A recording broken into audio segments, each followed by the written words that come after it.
Hey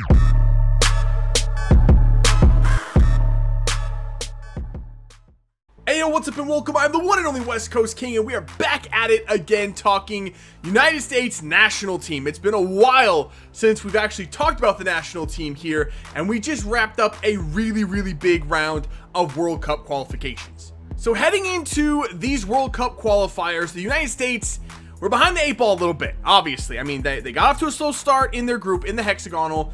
Mexico is running away with the group anyway. It looks like they're going to take first place. Doesn't really matter. There's 3 spots for 6 teams. Mexico is going to get one of them. The other 2 spots looks like it's going to come down to Costa Rica, the United States, and Panama. Currently, after these 2 games that we just played, United States sits in, I think, 3rd place. So the first of these 2 qualifying games for the United States against Trinidad and Tobago, I think they played in Colorado, so they were on home soil. Honestly, I didn't watch most of this game. I only watched the final 20 minutes, and from what I heard, the first half was a bit boring. Not a lot happened. United States weren't looking all that great, but second half, pretty much the Christian Pulisic show for a little bit there. Scored 2 goals, and the final 20 minutes that I watched, it was all United States, and they just kind of pounded Trinidad and Tobago into the ground a little bit. And it looked like they finally turned it on. So not the best performance, but they got the job done. They got the huge, absolutely must have those 3 points. They went out and got the job done. But what I really want to talk about is the last game against Mexico. That was a good one. Now, in the history of the United States national team, I think they've only gone to Mexico and gotten a point in World Cup qualifiers once or twice before this past weekend. So it was a monumental task and one that they could not fall short on. They had to at least get a point from that. And they, again, found a way. And I credit a lot of that to Bruce Arena. He came in with a very clear game plan. Watching that game, you saw that they had a plan in place going into that. The players believed in that. They executed it to near perfection. And they got the job done and got that 1 point.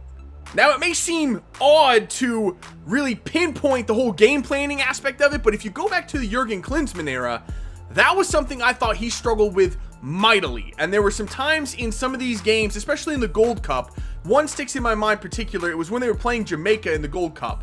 And Jurgen Klinsmann put this formation on the field and this game plan in place where the United States were going to play fast and try to go pace for pace with Jamaica, a team that's not very technically sound and likes to get out and run on the counterattack. And all that game plan did was end up creating a lot of turnovers for the United States and playing right into Jamaica's hand, and Jamaica beat the United States.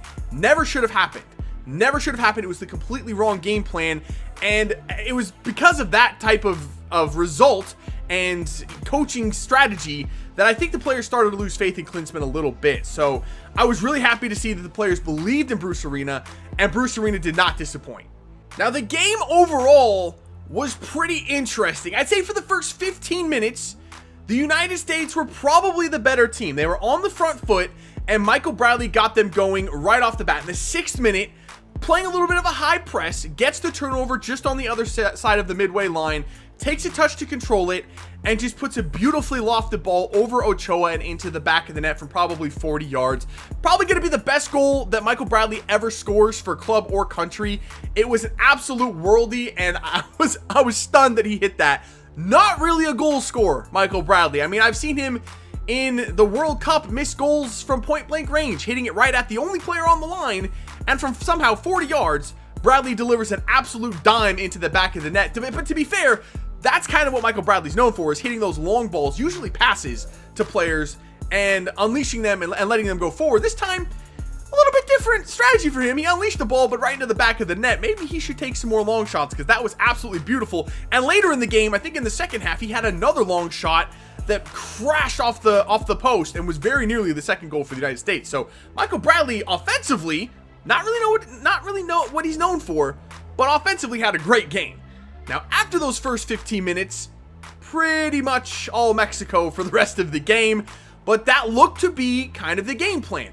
Mexico's a team that likes to get out and play fast, hit you on the counterattack, hit you while you're not expecting it, and the United States simply did not allow that to happen, all but maybe one time, and that one time was all it took as Mexico got the equalizer. And on that play, a lot of things went wrong for the United States. First off, on the offensive end, they had a chance to make it 2-0, Bobby Wood with a golden chance in front of net on a bouncing ball, tried to hit it on the volley and mishit it. Now, if he had completely missed the ball, probably would have been fine. The defender probably would have cleared the ball because there was a defender standing right there. Ochoa doesn't gather it and create that counterattack by getting the long throw out. Likewise, if Bobby Wood had made solid contact, even if he doesn't score, even if he hits it right at Ochoa, Ochoa's not going to catch it. It bounces off somewhere and they don't get that immediate counterattacking opportunity. So right off the bat, with that slight mishit, the United States were very, very unlucky. Then going forward, Ochoa does gather the ball and immediately throw the long ball to start this counterattacking opportunity, and Chicharito picks the ball up, coming across the midway line, and right there, the United States had a chance to stop that counterattack. Now, I want to preface this by saying I do not blame Kellyn Acosta for this at all whatsoever. I thought he had a fantastic game for the United States, and probably the biggest game he's ever played in the Stars and Stripes. I thought he had a really, really good game. However, if this is a more veteran player coming into this situation at midfield with Chicharito, say Jermaine Jones, and I know Jermaine Jones would have taken the foul there, but Kellyn Acosta did not. He should have taken the foul, brought Chicharito down, taken the yellow card, and stopped that counterattack. Instead, he tried to make the tackle. Chicharito, being the veteran player, skates by him, creates the counterattacking opportunity going forward, and the rest is history. Yes, there were more chances after that to stop the counterattack. Somebody should have come up and helped DeMarcus Beasley with Carlos Vela. They didn't. Vela cut inside, got the shot away, and Brad Guzan got nowhere near it. And believe me, we'll talk about Brad Guzan in a minute. Is that goal really Brad Guzan's fault? Probably not. Like I said, there was a lot of other chances to stop it, but Guzan definitely didn't help the situation.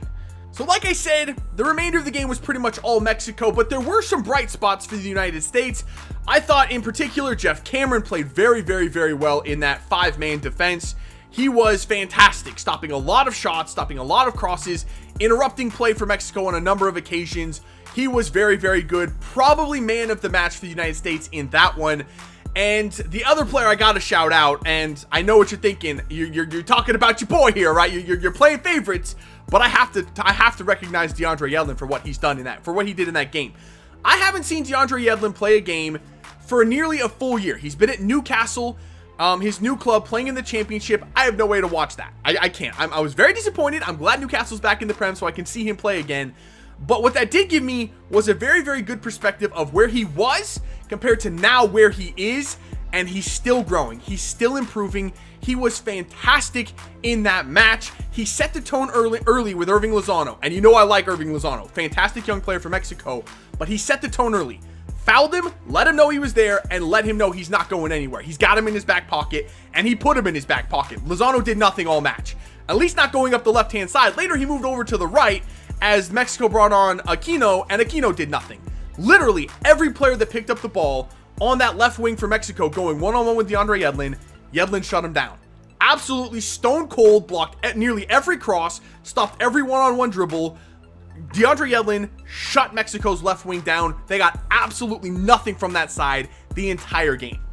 Unfortunately for the United States, Mexico came into this game obviously keying on Christian Pulisic. They did not let him get loose at all whatsoever. He had one chance at the death to make it 2-1 for the United States. He got loose, finally found a little bit of space, got a shot for himself.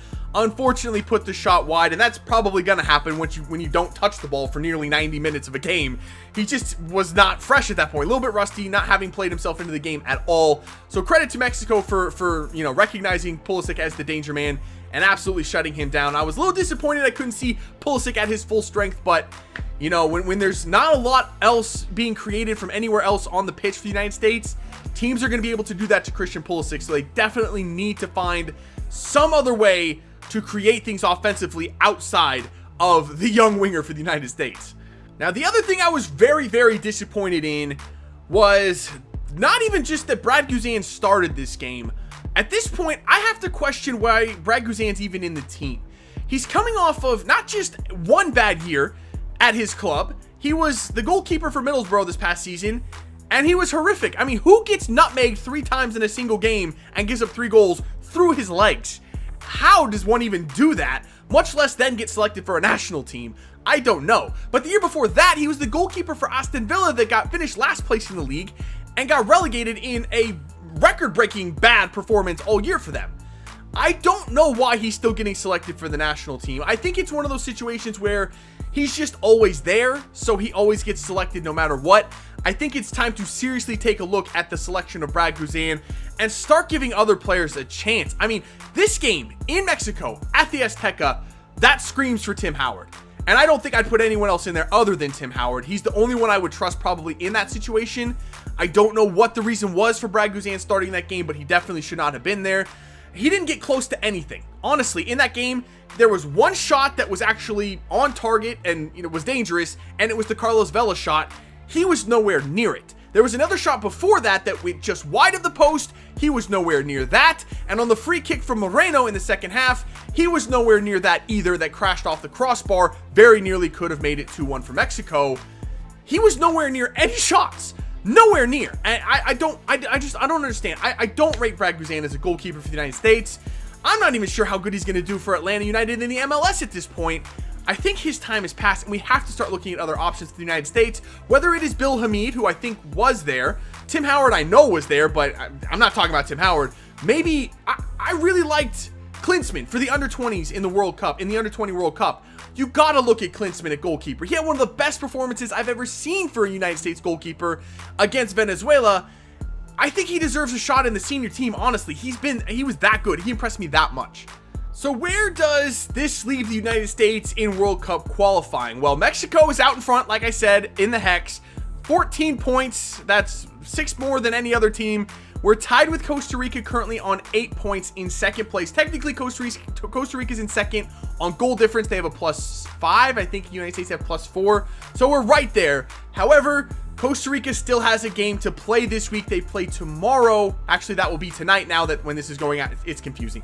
They play the 13th. So when this comes out, they'll be playing Trinidad and Tobago. Also, Honduras plays Panama, and Panama is on 6 points. So a win from Panama would see them leapfrog us into that third and final spot in the Hex. But there's still plenty of games left to play. We still have a game against Panama. I think we still have a game against Costa Rica as well. So there's still a lot of time to make up that ground. They have to keep playing well, though, and keep building on this momentum. I know they didn't get the win at the Azteca, but they never have before. This is only like the second or third time they've ever gotten a point at the Azteca in World Cup qualifying. That is not a victory, but I would have to say it's a momentum builder, and it's definitely a positive sign for the United States. So let me know what you guys thought of those 2 matches from the United States. I think overall it was a very positive 2 matches. Got the 4 points, like I said, I thought they absolutely had to get. And I think it's a step in the right direction. I definitely think that they're starting to move forward now under Bruce Arena. They're starting to get that trust and the familiarity and the consistency under him that they were sorely lacking under Jurgen Klinsmann. And I think they're moving in the right direction again, finally. It's been a long time stuck on this plateau. I think they're finally starting to move up once again. So, like I said, a lot of time left to play. A lot of games left to play in the Hex. And I think that they're looking good, at least right now, for a World Cup spot. A lot of work left to do. A lot of work left to be done. But I think that they're going in the right direction. So that is going to do it for this one. If you want to see more videos like this of me talking about the United States national team as they continue their World Cup qualifying journey and the Gold Cup group play coming up this summer, make sure to let me know by leaving a like below. Subscribe if you're new, and I'll see you when we come back for some more United States national team talk. See ya.